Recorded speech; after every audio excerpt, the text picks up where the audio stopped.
प्यारे दोस्तों, आज की कहानी सुधा नाम की एक लड़की की है। सुधा एक बहुत ही आलसी लड़की थी। घर के काम करना तो दूर, वो एक गिलास पानी के लिए भी अपनी माँ पर निर्भर थी। अरे अब उठ भी जा नालायक, 10 बजे तक सोती रहती है। अरे कुछ तो घरेलू लड़कियों वाले लक्षण दिखा। सोने दो ना माँ, क्यों परेशान कर रही हो? अरे भाग्यवान, क्यों मेरी बिटिया को तंग कर रही हो? सोने भी दो इसे। लो, बाप बेटी दोनों एक जैसे हैं। देख लेना, आपकी ये लाडली ससुराल जाके हमारी नाक कटाएगी।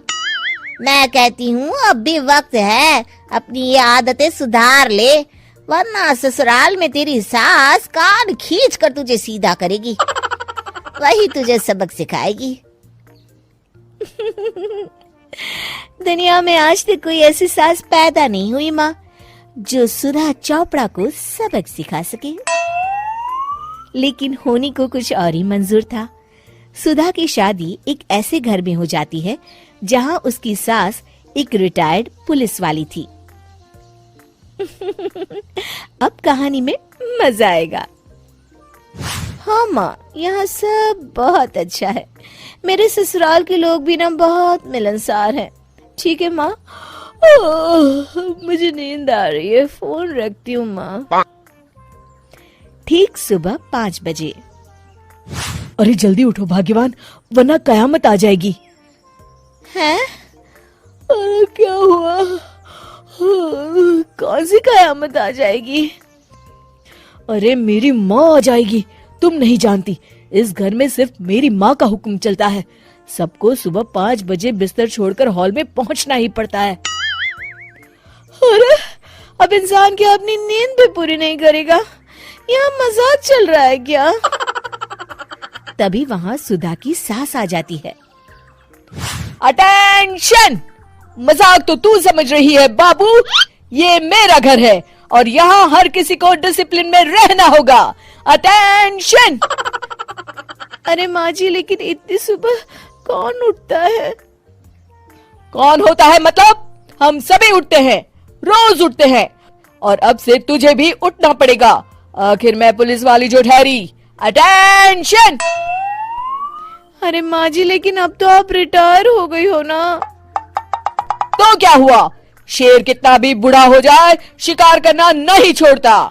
उसी तरह हम पुलिस वाले रिटायर होने के बाद भी अपने अनुशासन में ही जीवन जीते हैं। चलो अब बेकार की बहस बंद करो और उठकर हॉल में चलो। अभी आधा घंटा तुम सबकी परेड चलेगी। अटेंशन! अरे मैं कोई परेड नहीं करने वाली। सुधा की सास अपनी बहू का ये बर्ताव देख झल्ला उठती है। गौर से देख, तू कहां और किसके सामने खड़ी है? यहाँ बात सिर्फ एक बार समझाई जाती है, बस। अटेंशन! इतना कहकर सुधा की सास चली जाती है।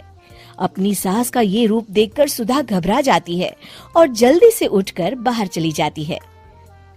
उस दिन से सुधा की जिंदगी बदल जाती है।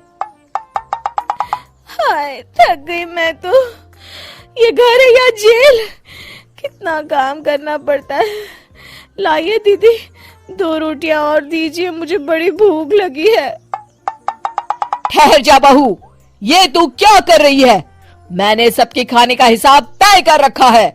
तुम 4 रोटी से ज्यादा नहीं खा सकती और ये मिर्च मसाला भी नहीं चलेगा। मेरी बहुएं एकदम फिट होनी चाहिए। अटेंशन!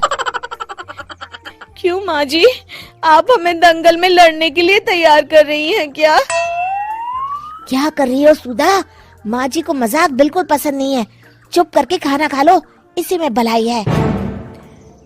इस तरह धीरे धीरे सुधा अपने सास के रंग में पूरी तरह रंग जाती है, लेकिन इसका उल्टा ही असर पड़ता है। सुधा अपनी सास से भी ज्यादा अनुशासन की पक्की हो जाती है। सुधा की सास तो सबको 5 बजे उठाती थी, लेकिन सुधा सबको 4 बजे ही उठा देती थी। दूसरी तरफ सुधा की सास की उम्र भी हो चलती है। माँ जी, आजकल आप सुबह उठने में बहुत आनाकानी करती हैं। मुझे ये सब बिल्कुल पसंद नहीं है। अरे बहू, मैं तेरे हाथ जोड़ती हूँ, भगवान के लिए अब मुझे छोड़ दे। इतने सवेरे उठना और कसरत करना अब मेरे बस की बात नहीं है। माँ जी, आप मैदान छोड़ के भाग रही हैं। आप तो पुलिस वाली हैं। अटेंशन!